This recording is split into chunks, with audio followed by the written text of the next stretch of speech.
अस्सलाम वालेकुम, मैं हूं शाहजेब खानजादा। 8 दिन हो गए हैं इसराइल मुसलसल फलस्तीनी इलाकों पर बमबारी कर रहा है, पनाह गज़ीन कैंप्स को निशाना बना रहा है, इंटरनेशनल मीडिया के दफातर को, रिहायशी इमारतों को निशाना बना रहा है। इसराइली बमबारी से गजा में पहले से तबाह हाल इंफ्रास्ट्रक्चर मजीद तबाह हो रहा है। बिजली की फराहमी मुतासिर हो गई है, पानी खत्म हो रहा है, अस्पतालों में गुंजाइश खत्म होती जा रही है और इंसानी बहरान जन्म ले रहा है। मगर अमरीका और यूरोपीय ममालिक की हुकूमतें इसराइल को रोकने के बजाय इसराइल का दिफा कर रही हैं। उनका मौक़िफ़ है कि इसराइल अपने तहफ़्फ़ुज़ में हमले कर रहा है और हमेशा की तरह अमरीका इसराइली हमले रुकवाने के लिए होने वाली कोशिशों में रुकावट बना हुआ है। गुज़िश्ता हफ्ते अक़वाम मुत्तहिदा की सलामती काउंसिल का इजलास तलब किया गया, मगर अमरीका ने इजलास मुलतवी करवा दिया। फिर गुज़िश्ता रात सलामती काउंसिल का इजलास हुआ तो अमरीका की वजह से इसराइली हमलों के खिलाफ सलामती काउंसिल का मुश्तरका बयान सामने नहीं आ सका। इस हवाले से अक़वाम मुत्तहिदा में चीन के नुमाइंदे ने कहा कि अमरीका अक़वाम मुत्तहिदा को तशद्दुद के खिलाफ खुलकर बात करने की इजाज़त नहीं दे रहा है। यह बहुत अफसोसनाक बात है कि एक मुल्क यानी अमरीका की वजह से सलामती काउंसिल एक आवाज़ में बोलने के काबिल नहीं है। हम अमरीका से अपील करते हैं कि वो अपनी जिम्मेदारियां निभाए। और फिर आज वज़ीर ख़ारजा शाह महमूद कुरैशी ने भी कौमी असम्बली में बताया कि अमरीका ने सलामती काउंसिल के मुश्तरका एलामिये में रुकावट डाली। मैं खराज तहसीन पेश करना चाहूंगा चीन के क़यादत को, वज़ीर ख़ारजा को, जिन्होंने अपनी सफारती काविशों से सलामती काउंसिल को यकजा करने की कोशिश की और तकरीबन तमाम मेंबरान एक तरफ कायल होते हुए दिखाई दे रहे थे। लेकिन बदकिस्मती से मुझे ये कहने में कोई हिचकिचाहट महसूस नहीं हो रही जनाब स्पीकर कि एक ताकत जिसके पास वीटो का अख्तियार है, उसने यानी कि अमेरिका ने अपने वीटो के इस्तेमाल से वो जो एक जॉइंट स्टेटमेंट वहां से निकलना था और एक आवाज जानी थी, उसको उसके रास्ते में रुकावट डाली। कौमी असम्बली में आज फ़लस्तीनियों से इज़हार यकजहती और इसराइली हमलों के खिलाफ मजम्मत की करारदाद इत्तफ़ाक़ राय से मंजूर कर ली गई। इस करारदाद के मुताबिक ऐवान फ़लस्तीनियों के लिए आज़ाद खुद मुख्तार रियासत का मुतालबा करता है, इसराइली जहरियत रुकवाने के लिए सलामती काउंसिल से फौरी इक़दामात का मुतालबा करता है और मुतालबा करते हैं कि फ़लस्तीनियों की नस्ल कुशी फौरी बंद की जाए। इसके अलावा कौमी असम्बली में खिताब करते हुए वज़ीर ख़ारजा शाह महमूद कुरैशी ने कहा कि वो आज ही तुर्की जा रहे हैं, जहाँ से फ़लस्तीन, सूडान और तुर्की के वज़ीर ख़ारजा के साथ मिलकर न्यूयॉर्क जाएंगे। वज़ीर आज़म को एतमाद में लेने के बाद आज रात इस ऐवान के अख्ताम पर मैं तुर्की रवाना हो रहा हूँ और वहाँ जाकर फ़लस्तीन के वज़ीर ख़ारजा वो तशरीफ ला रहे हैं, सूडान की वज़ीर ख़ारजा और पाकिस्तान का वज़ीर ख़ारजा, हम चारों मिलकर इस नई सलामती काउंसिल की और OIC के इजलास की सूरत हाल पर तबादला ख्याल करके हमने फैसला किया है कि हम मिलकर न्यूयॉर्क जाएंगे और न्यूयॉर्क जाकर हम पाकिस्तान के 22 करोड़ आवाम की तर्जुमानी करेंगे। अमरीका और कुछ मगरबी ममालिक तो इसराइल की मजम्मत नहीं कर रहे हैं, मगर इन ममालिक के अवाम सड़कों पर हैं और इसराइल के खिलाफ मुजाहरे हो रहे हैं। इतवार को अमरीका और यूरोप के मुख्तलिफ शहरों में बड़े बड़े मुजाहरे हुए, हज़ारों शहरी सड़कों पर निकले और इसराइली मजालिम की मजम्मत की।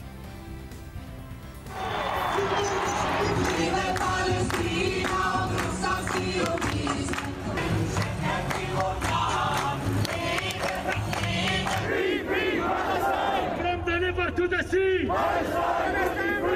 Can't you next there? Free, free! Palestine! Free, free! Palestine! Free, free! Palestine! Free, free! Palestine! Free, free! Palestine! Free, free! Palestine!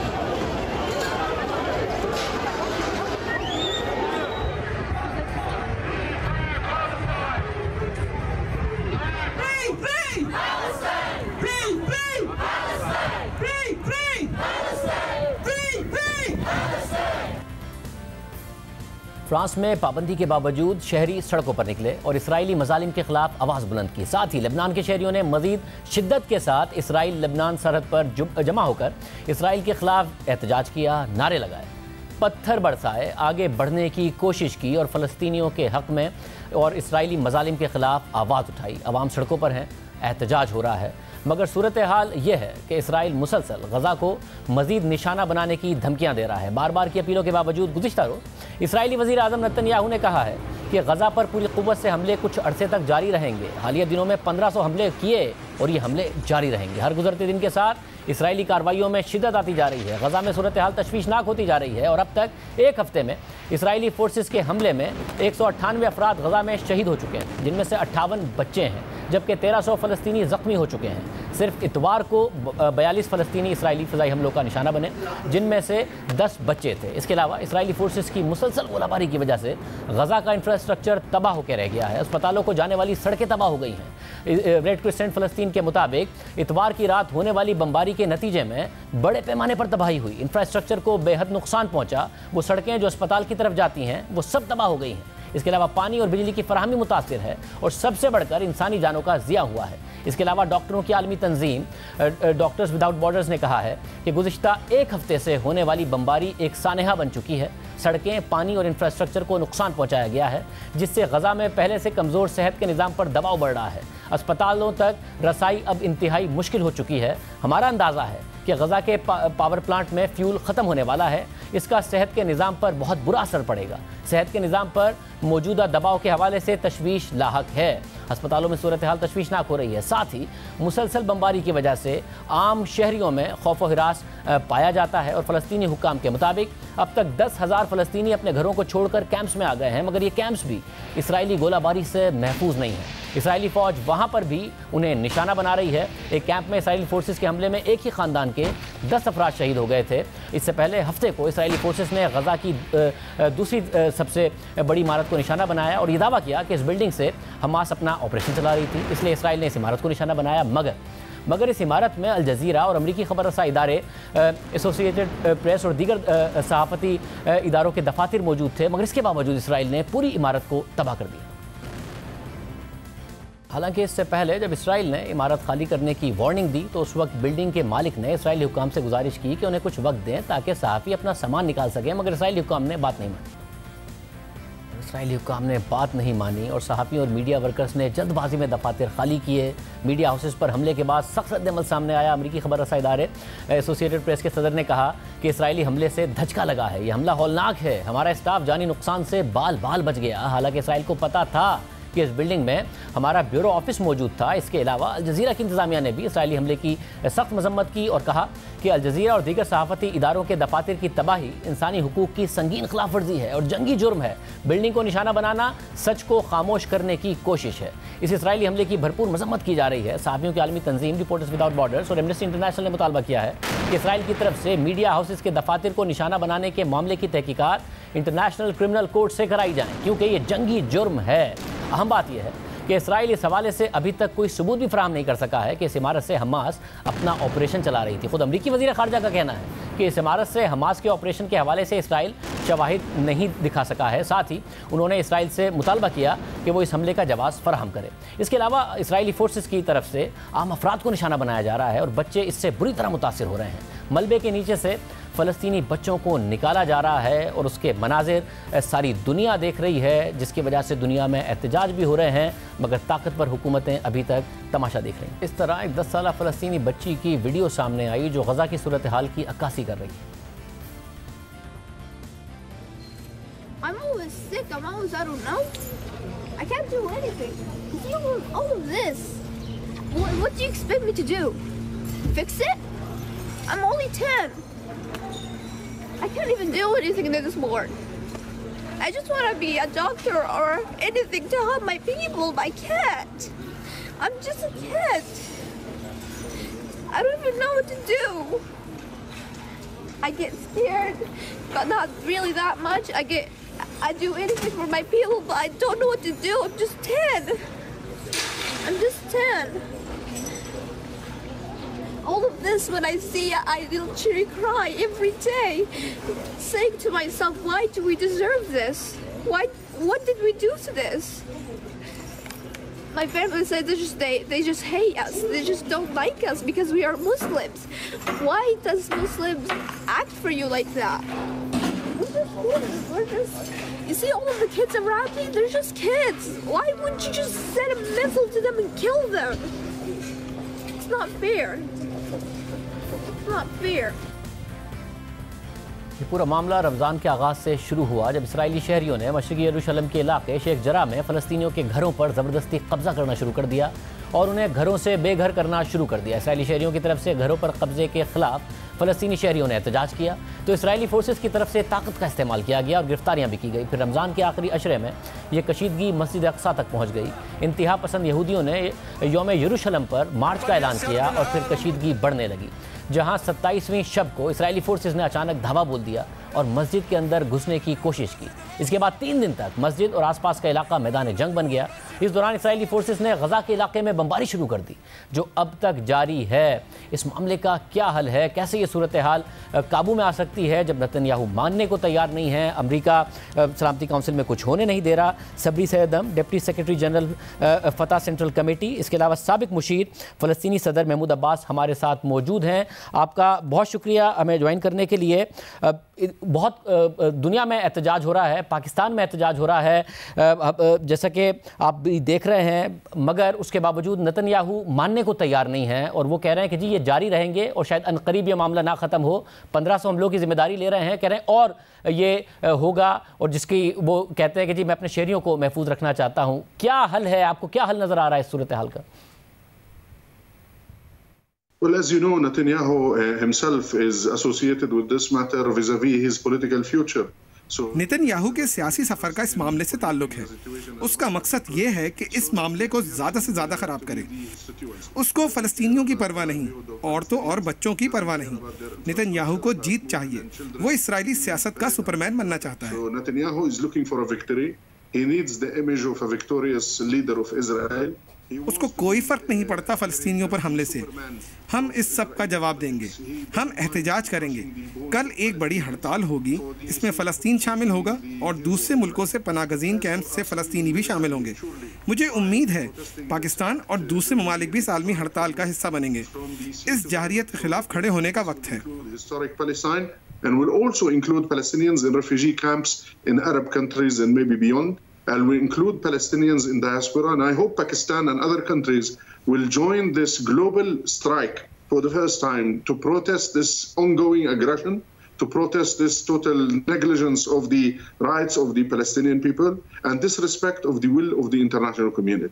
अच्छा, मैं आपको बताना चाहूँगा पाकिस्तान की तरफ से, और आपने देखा भी होगा पाकिस्तान के वज़ीर आज़म ने भी आवाज़ उठाई। आज पाकिस्तान की पार्लियामेंट में भी इस हवाले से आवाज़ उठाई गई। अपोजिशन और गवर्नमेंट वो एक ज़बान नज़र आए और फ़लस्तीन के अवाम के लिए करारदाद भी मंजूर की गई। मगर अब तो जो नेतन्याहू का रवैया है, क्योंकि ज़ाहिर है पहले 2 स्टेट सॉल्यूशन की बात होती थी, आप लोग इसकी बात करते थे, मगर अब तो उनका रवैया यह है कि बस इसराइल ही है, पूरा वेस्ट बैंक ही इसराइल है, सेटलमेंट का मामला रहा नहीं है। इस रवैये से कैसे आप समझते हैं कि निपटा जा सकता है, कैसे उनका रवैया बदला जा सकता है कि फ़लस्तीनी अवाम भी सुकून से और अमन से रह सके और ये सूरत हाल ना हो? Well, as you know, we have a saying in Arabic that no right will ever be lost as long as his people. हम अरबी में कहते हैं कि जिस हक के हुसूल की लोग जद्दोजहद करते हैं वो हासिल हो जाता है। हम अपने हक के लिए कोशिशें करते रहेंगे। हम फ़लस्तीनी बच्चों और मजमूई तौर पर फ़लस्तीनी माशरे के लिए लड़ते रहेंगे। ये एक मुख्तलिफ मुस्तकबिल देखेंगे जहां हमारे हुकूक का तहफ़्फ़ुज़ होगा, हमारा मुस्तकबिल महफूज होगा और इसराइल ना सिर्फ फ़लस्तीनियों बल्कि आलमी बरादरी के दबाव के सामने घुटने टेक देगा। इसराइल ख़ुद को बालातर समझता है, बैनुल अक़वामी इंसाफ से बालातर, और ख़ुद को दूसरों से बढ़तर समझता है। मुझे पूरा यकीन है कि आलमी बरादरी फ़लस्तीनियों की मदद के लिए आएगी। उसके लिए जौहरी हथियारों की ज़रूरत नहीं, उसके लिए वेपन ऑफ मास डिस्ट्रक्शन की ज़रूरत नहीं है। सबसे बड़ा हथियार जो आपको चाहिए वो इनकार का हथियार है और नेतन्याहू और उसकी हुकूमत को ना मानने का हथियार, जो आलमी बरादरी की ख्वाहिश के बरखिलाफ फ़लस्तीनियों को कुचल देना चाहती है और एक दूसरी हकीकत देखना चाहती है। मैंने पाकिस्तान से आने वाली खबरें देखी हैं। पार्लियामेंट में जो कार्रवाई हुई उस पर शुक्रगुजार हैं। पाकिस्तानी कौम को शुक्रगुजार हूँ जिन्होंने कई दिहाइयों से कई बार एहतजाज किया है फ़लस्तीनियों की हिमायत में। हम पाकिस्तानी सफारतकारी के लिए भी शुक्रगुजार हैं जो आपने आलमी सतह पर की है। Of the will and the wish of the international community to see a different reality. My friend, I've also followed the news in Pakistan. Grateful to the deliberations of the parliament, grateful to the people of Pakistan who have protested many times and over decades. मैं वज़ीर आज़म इमरान खान का शुक्रगुजार हूँ जिन्होंने कई बार फ़लस्तीनियों की हिमायत में बात की और इस हालिया इसराइली जारियत के बारे में भी बात की। हम साथ मिलकर फ़र्क पैदा कर सकते हैं। हम साथ मिलकर तेल अवीव में बैठे शख्स को राह रास्त पर ला सकते हैं जो समझता है कि फ़लस्तीनियों का मुस्तकबिल उसके हाथ में है। हम अपने ईमान के मुताबिक फैसले करेंगे और हथियार नहीं डालेंगे और फ़लस्तीन की आज़ादी तक लड़ते रहेंगे। Together we can crush this idiot sitting in Tel Aviv, believing that the future of the Palestinian people is something he decides upon. We decide upon our fate, and we will not give in. We will keep on fighting for the liberation and the independence of Palestine.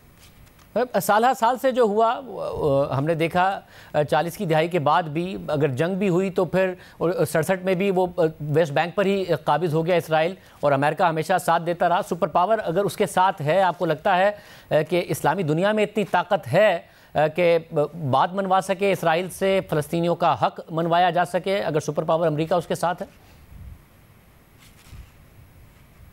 We have seen superpowers supporting aggressions worldwide.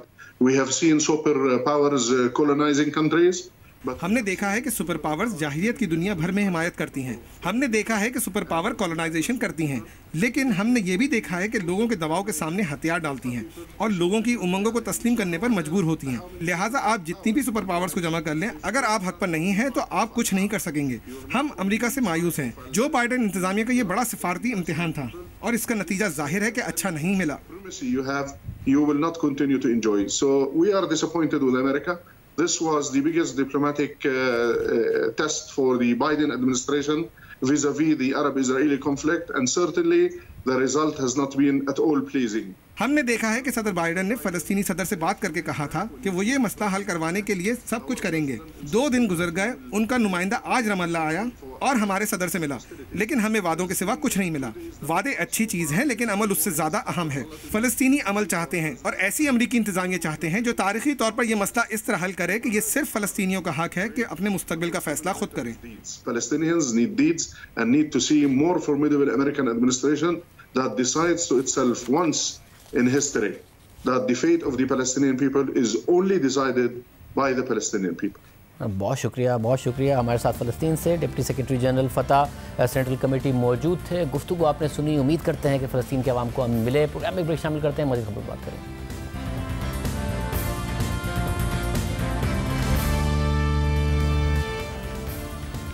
Opposition leader Shahbaz शरीफ इलाज की खातिर मुल्क से बाहर जाना चाहते हैं। ईद से पहले लाहौर हाई कोर्ट उन्हें एक मरतबा बैरून मुल्क जाने की इजाज़त भी दे चुकी है, लेकिन हुकूमत शहबाज शरीफ को किसी सूरत बाहर जाने देना नहीं चाहती। ईद की छुट्टियों के बाद आज पहला वर्किंग डे था और आज ही इस हवाले से 3 अहम डेवलपमेंट्स हुई हैं। हुकूमत ने शहबाज शरीफ का नाम एग्जिट कंट्रोल लिस्ट में डाल दिया है। शहबाज शरीफ ने बैरून मुल्क जाने से रोके जाने के खिलाफ लाहौर हाई कोर्ट से रुजू कर लिया है और रोकने वाले अफसरान के खिलाफ तौहीन अदालत की दरख्वास्त दे दी है। इसके अलावा हुकूमत ने शहबाज शरीफ का नाम ब्लैक लिस्ट से निकालने का लाहौर हाई कोर्ट का फैसला सुप्रीम कोर्ट में चैलेंज कर दिया है।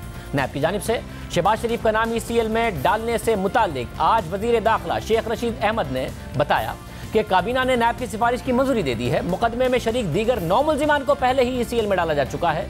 आइन कहता है कि किसी केस के तमाम मुल्जिमान से यकसा सलूक करना चाहिए। ईद से 1 रोज पहले वफाकी वजीर दाखिला ने आगाह कर दिया था कि वफाकी काबीना ने सर्कुलेशन के जरिए शहबाज शरीफ का नाम ECL में डालने की मंजूरी दे दी है और इस हवाले से बाज़ाब्ता कार्रवाई शुरू कर दी गई है। इस पर नून लीग ने इल्ज़ाम लगाया था कि ईद की छुट्टियों के दौरान मुख्तलिफ वजारतों के दफातर खुलवाकर इस फैसले पर अमल दरामद कराया गया है। इससे पहले 7 मई को लाहौर हाई कोर्ट ने शहबाज शरीफ को इलाज की गर्ज से एक मरतबा बैरून मुल्क जाने की इजाज़त दी थी। जस्टिस अली बाकर नजफी ने अपने 6 सफ़ात पर मुश्तमिल फैसले में लिखा था कि अगर किसी शख्स का नाम ECL में ना हो तो उसे ब्लैक लिस्ट में डालना गैर कानूनी है। महज ब्लैक लिस्ट में नाम होने की बुनियाद पर शहबाज शरीफ को 8 मई से 3 जुलाई 2021 तक एक मरतबा बरतानिया जाने से नहीं रोका जा सकता।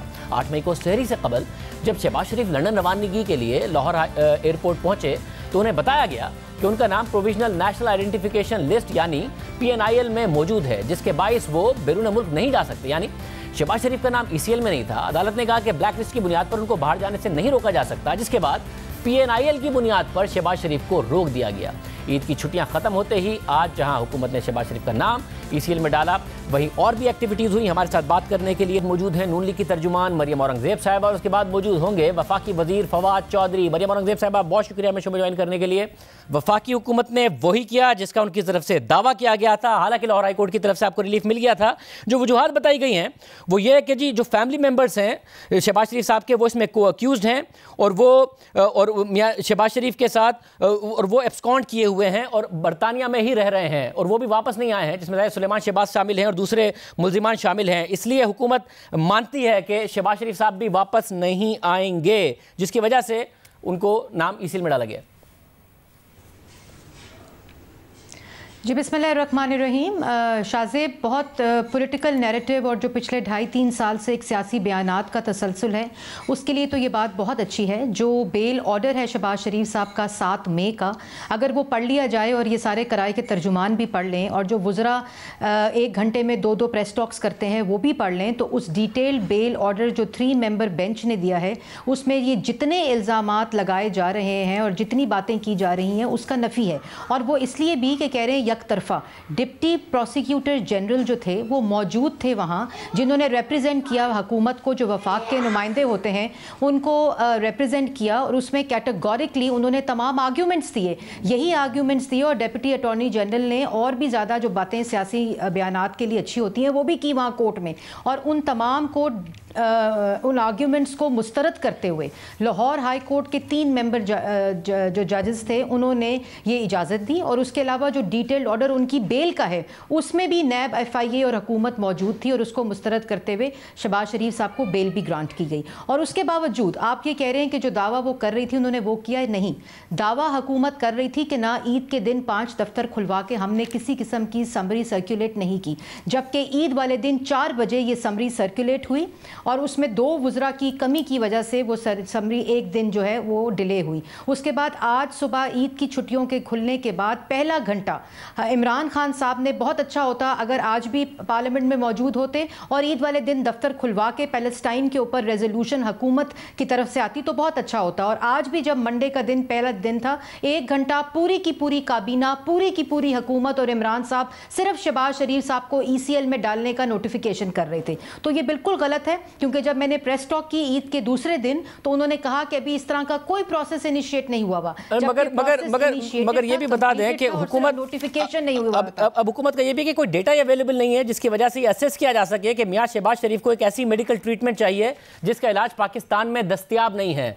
तो शहबाज शरीफ साहब के लिए ना कोई मेडिकल बोर्ड बनाया जैसा कि नवाज शरीफ साहब के लिए बना था, और फिर हुकूमत का ये भी कहना है कि शहबाज शरीफ साहब ने तो खुद ने नवाज शरीफ साहब की गारंटी दी थी, अब अदालत उन्हें मफरूर करार दे रही है नवाज शरीफ साहब को, शहबाज शरीफ साहब उनको वापस नहीं लेकर आ रहे। शाहजेब, ये सारे आर्गूमेंट 7 मई को कोर्ट में हो चुके हैं। ये सारी बातें अगर कोर्ट समझती कि मेडिकल बोर्ड की ज़रूरत है और नाकाफ़ी हैं वो चीज़ें जो पेश की गई हैं अदालत के सामने, तो 3 मेंबर बेंच जो हैं वो इजाज़त ट्रैवल की ना देते। ये तमाम आर्गूमेंट्स कोर्ट में होते हैं, इनका काम ही यही है कि कोर्ट में इनके आर्गूमेंट्स जब मुस्तरद होते हैं। और आपको मैं एक और बात बताती चलूँ, जो रिकॉर्ड की बात है कि जो 26/3/2019 को लाहौर हाई कोर्ट इनका शहबाज शरीफ साहब का नाम नैब और हुकूमत की जो पटिशन थी कि नाम डाला जाए उसको मुस्तरद कर चुकी है। इसी तरह 27 अक्टूबर 2020 को सुप्रीम कोर्ट इन्हीं आर्ग्यूमेंट्स के ऊपर मुस्तरद कर चुकी है। 7 मई 2021 को लाहौर हाई कोर्ट मुस्तरद कर चुकी है। और इनकी मेलफ ID देखें, उनके कोर्ट ऑर्डर में ये मैं लाई हूँ। मैं आपसे ये रिक्वेस्ट करूंगी कि ये 7 मई का कोर्ट का ऑर्डर दिखाएं, मुझे कोर्ट का ऑर्डर दिखाएं, मुझे 7 मई भी तो बताइए, 27 अक्टूबर 2020 का। मुझे साथ में बताइए कि आप लोग ये कहते हैं, मगर नहीं मरियम साहब मुझे एक सवाल का जवाब दीजिए, पॉलिटिकल सवाल का। आप लोग ये कहते हैं कि नवाज शरीफ साहब इसलिए वापस नहीं आ रहे, हालांकि वो वादा करके गए थे, क्योंकि कोरोना की वजह से लंदन में उनका अभी तक वो इलाज नहीं हो पा रहा है जो होना था। मगर शहबाज शरीफ साहब कोरोना में ही लंदन जाना चाहते हैं क्योंकि उन्होंने इलाज कराना है। ये बात नहीं समझ में आ रही है। नवाज शरीफ साहब आ नहीं सकते क्योंकि कोरोना की वजह से लंदन में इलाज नहीं हो रहा, बट शहबाज शरीफ साहब को लंदन जाना है क्योंकि कोरोना में होते हुए भी उनका वहां इलाज होना है। देखिए, थोड़ी सी मैं तस्दीक कर दूं इस बात की, लेकिन उससे पहले जो मैं बात कंप्लीट कर रही थी कि ये तमाम आर्ग्यूमेंट्स जो हैं ये सुप्रीम कोर्ट, हाई कोर्ट और अभी जो हालिया ऑर्डर है उसमें तमाम चीज़ें मौजूद हैं। और जो इल्ज़ामात लगाते हैं 110 गवाहान और 58 वॉल्यूम्स के अंदर किसी गवाह ने और किसी वॉल्यूम में शहबाज शरीफ का नाम नहीं है। दूसरा, आपने जो बात मुझसे की शहबाज शरीफ साहब के इलाज की, तो ये कोर्ट ऑर्डर में मौजूद है कि ये ट्रीटमेंट नहीं, ये चेकअप है और 1 महीने की डेट और ट्रैवल परमिशन उनको कोर्ट ने दी है।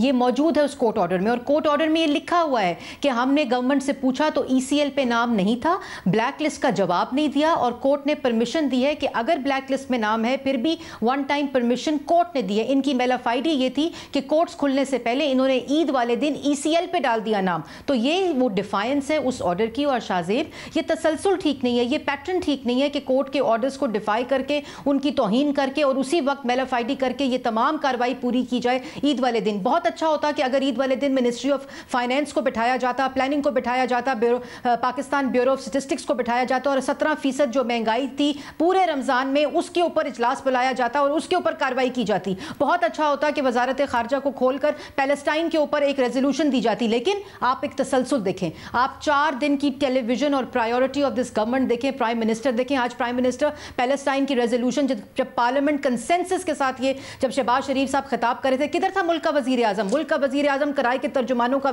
जो इजलास बुलाते हैं सिर्फ एक बात करते हैं, शहबाज शरीफ, शहबाज शरीफ, शहबाज शरीफ। ईद वाले दिन शहबाज शरीफ, शहबाज शरीफ, शहबाज शरीफ। आज ईद की पहले दिन का वर्किंग डे था, शहबाज शरीफ, शहबाज शरीफ, शहबाज शरीफ। इनके ऊपर असाब पे तारी है, इनके खौफ में मुब्तला हैं। और मैं आपको एक और बात बता दूं कि इनको पता है कि इनकी सुप्रीम कोर्ट से भी मुस्तरद होगी, क्योंकि ये मुस्तरद हो चुकी है। यही तमाम आर्ग्यूमेंट्स पेश कर चुकी है नैब हुकूमत। यही इल्जामात वो सियासी बयानात के लिए ठीक है, लेकिन जिस वक्त ये आर्ग्यूमेंट्स कोर्ट में देते हैं, एविडेंस कोर्ट में देते हैं, तो ये पेश नहीं कर सकते। लाहौर हाई कोर्ट मुस्तरद। बहुत शुक्रिया। मरियम मनकज़ेब साहिबा हमारे साथ मौजूद थी। हुकूमत का क्या मौक़िफ़ है? ओपोजिशन की तरफ से इल्ज़ामात लगाए जा रहे हैं कि इनकी छुट्टियों में ये सारा का सारी कार्रवाई हुकूमत ने की है। फवाद चौधरी साहब हमारे साथ मौजूद होंगे एक ब्रेक के बाद।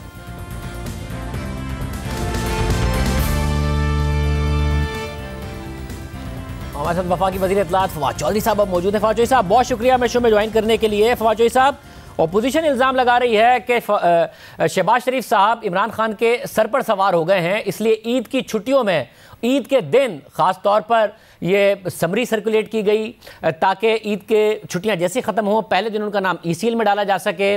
साथ ही अदालत ने ब्लैक लिस्ट से निकालने के बावजूद जाने का कहा तो आप लोगों ने PNIL के तहत रोक लिया। आज वज़ीर आज़म ने भी ख़ास तौर से शहबाज शरीफ साहब का जिक्र किया। क्या वाकई शहबाज शरीफ साहब सर पर वज़ीर आज़म के सवार हो गए हैं? मुमकिन तौर पर उन्हें लगता है कि वो आगे जाके रिप्लेसमेंट हो सकते हैं नून लीग में वज़ीर आज़म बनने के लिए, इसलिए वो किसी भी तरह चाहते हैं कि उन्हें टारगेट किया जाए? देखिए, वज़ीर आज़म के सर पर जो सवार है वो इस कौम का दुख और दर्द है। उसकी वजह यह है कि वज़ीर आज़म आज अगर इक़्तिदार में है तो अपने उस नैरेटिव और बयानिए की वजह से है जो उन्होंने 1996 से अपनाया हुआ है। साल से वज़ीर आज़म का ये मानना है, उनका ये मुद्दा है कि पाकिस्तान से अकाउंटेबिलिटी बहुत इम्पॉर्टेंट है और वो लोग जो पाकिस्तान से अरबा रुपया लेके बाहर चले गए हैं उनको मंतकी इंजाम तक पहुंचाना चाहिए। शहबाज शरीफ साहब उस खेल के एक अहम खिलाड़ी हैं जो कि इस मामले में मुलव्वस हैं और वज़ीर आज़म समझते हैं कि उनके जो मुकदमात हैं उनको मुंतकी इंजाम तक पहुँचाना ज़रूरी है। लिहाजा वज़ीर आज़म की जो सोच है उसके मद्देनज़र उन्होंने बिल्कुल ये इक़दाम किए हैं कि शहबाज शरीफ पाकिस्तान से बाहर ना जाए और ये केसेस जो हैं मुंतकी इंजाम तक पहुँचे। क्योंकि इससे पहले आपने देखा कि नवाज शरीफ, जिसके शहबाज शरीफ गारंटर हैं, वो कह के गए कि मैं वापस आऊँगा। अदालत ने उनसे गारंटी ली लेकिन वो उसके बाद से अब तक वापस नहीं आए। तो सवाल ये है कि क्या पाकिस्तान, ये पैसा इमरान खान का ज़ाती पैसा तो नहीं है, ये पैसा तो मेरा, आपका, इमरान खान का, पाकिस्तान के लोगों का उतना ही है जितना इमरान खान का है।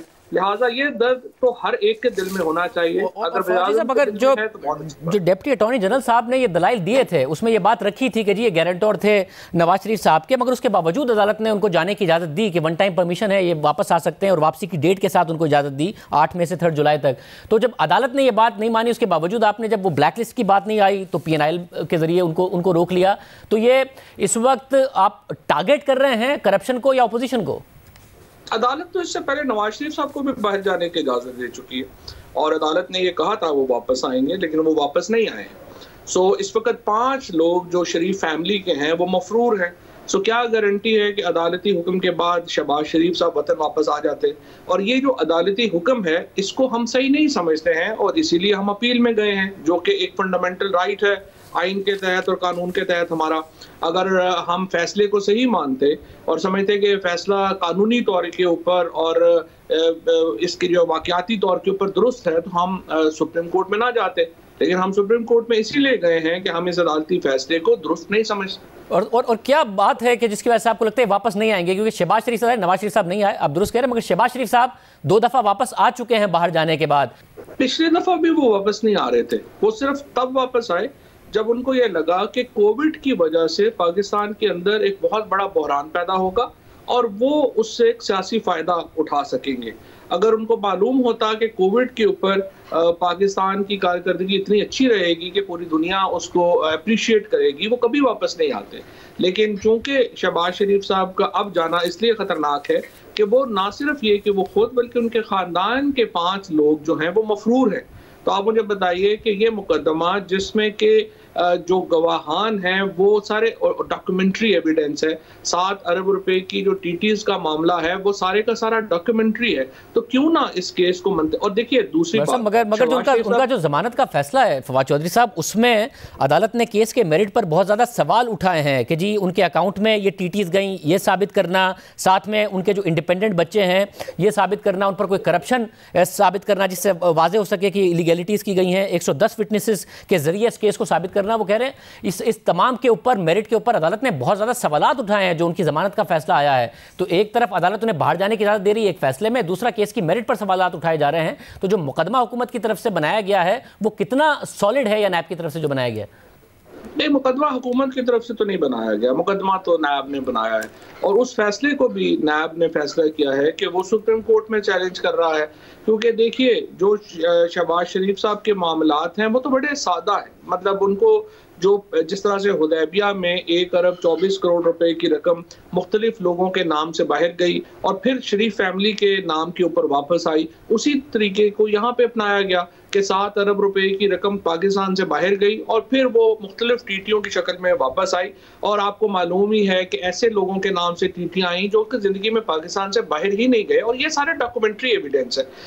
अदालत ने जो कहा कि ये करप्शन साबित नहीं हो सकी, तो सेक्शन 9 जो नैब ऑर्डिनेंस का है वो कहता है कि अगर आपके असासे इतने बेमहावा है कि आपकी ज़राए आमदनी उसको नहीं बता सकती तो वो करप्शन है। और इसीलिए उस फैसले को भी गलत गर्दानते हुए नैब जो है वो सुप्रीम कोर्ट में जा रहा है। सो अगर शहबाज शरीफ साहब बाहर जाना चाहते हैं, जिस तरह मैंने अर्ज किया, हमारी कोई पर्सनल दुश्मनी नहीं है, इमरान खान की कोई जाती दुश्मनी नहीं है, हम उनके ऊपर एलिगेशन है 7 अरब रुपए के, वो प्ली बारगेन करें, पैसे दें और जहां हमारी तरफ से लंदन जाएं, पेरिस जाएं, जहां मर्जी चलें। फौजी साहब, इसे प्ली बार्गेन से ज्यादा अहम ये नहीं है कि इन केसेस को साबित किया जाए, क्योंकि बहुत लंबा अरसा हो गया है।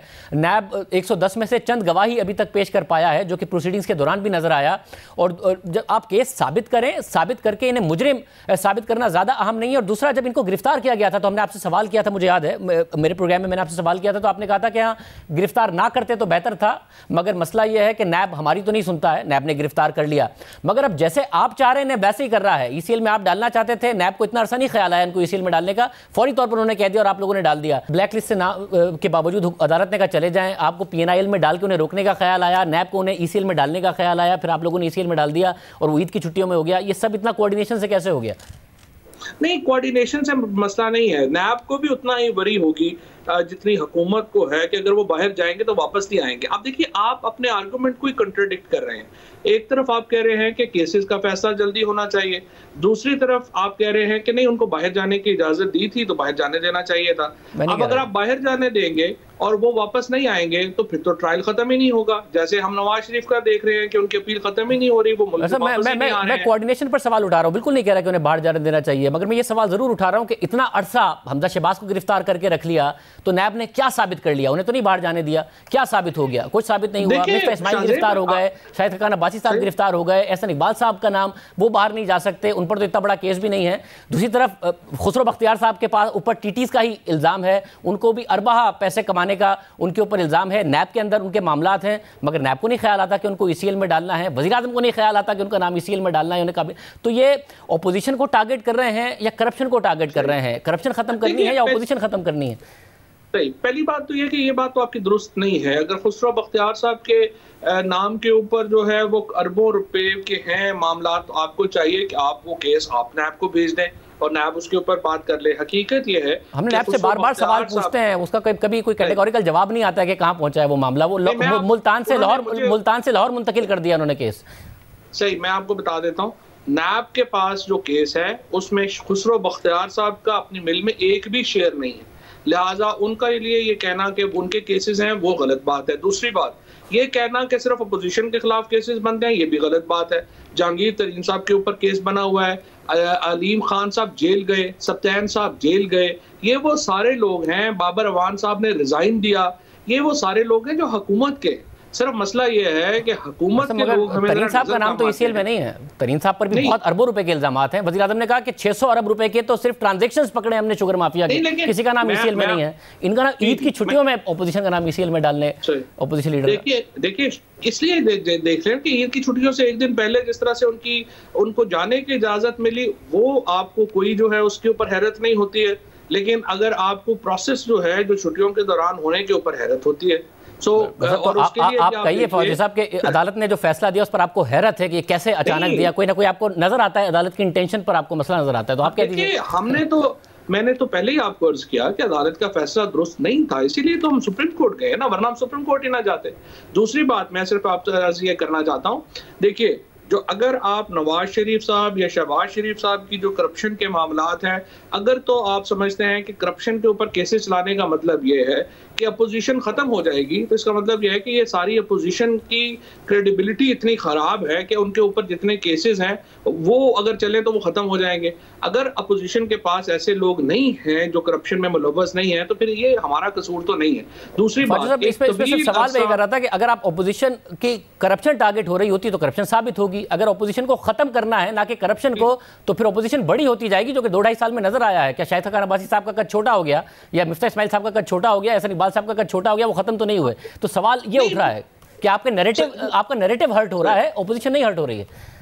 मैं आपको थोड़ा मैं मुकम्मल करने देना, मैं जरा ताकि आपका पॉइंट मुकम्मल कर सकूं। देखिए पहली बात तो ये है कि ये जो आप कह रहे हैं कि केसेस अपने मंतकी इंजाम तक नहीं पहुंच रहे, हमारा सबसे बड़ा क्रिटिसिज्म ये है, अगर आप वज़ीर आज़म के बयानात उठा करके देखें शुरू से, वो एग्जैक्टली यही बात कर रहे हैं जो आप कर रहे हैं। वो कह रहे हैं कि आप नैब को बार बार हम ये कह रहे हैं कि बराहे मेहरबानी जो केसेस शुरू करें वो खत्म करें। अब नैब अपने प्रॉब्लम्स बताता है, वो कहते हैं कि हमारे पास प्रोसिक्यूशन नहीं है, हमारे पास वसाइल नहीं है, हमारे पास अदालतें नहीं है। इसके लिए हम उनसे ये दरख्वास्त करते हैं कि ना मेहरबानी करिए इतने केसेस का दायरा कार ही ना बढ़ाएं कि जिसको आप मंतकी इंजाम तक ना पहुंचा सकें। सो जो क्रिटिसिज्म आपका है इन मामलात के ऊपर, वो क्रिटिसिज्म तो हमारा भी वही क्रिटिसिज्म है। सेकंड बात यह है कि ये जो मुकदमात बने हुए हैं इनके मेरिट्स के ऊपर तो आप देखें ना कि क्या है। पहले होता यह था कि आप पकड़ते थे किसी को, पुलिस तशद्दुद करती थी, वो बयान देता था, केस बन जाता था। इन मुकदमात में तो ओरल एविडेंस ही नहीं है, ये तो सारे के सारे डॉक्यूमेंट्री एविडेंस के ऊपर बुनियाद के रखते हैं। कहाँ पैसे आए, किन बैंकों में गए, बैंकों से कैसे वो ट्रांसफर हुए, ट्रांसफर से वापस आए, और वो पैसे से हम क्या चाहते हैं? हम चाहते हैं कि नैब इन मुकदमात को कम से कम रख के बड़े केसेस को मंतकी इंजाम तक पहुंचाए, ताकि आपका और हमारा ये गिला खत्म हो के इनके ऊपर केसेस साबित क्यों नहीं हो रहे। बहुत शुक्रिया फौजी साहब की, आपने सुनी। आज के प्रोग्राम में इतना ही, इजाज़त दीजिए। अल्लाह।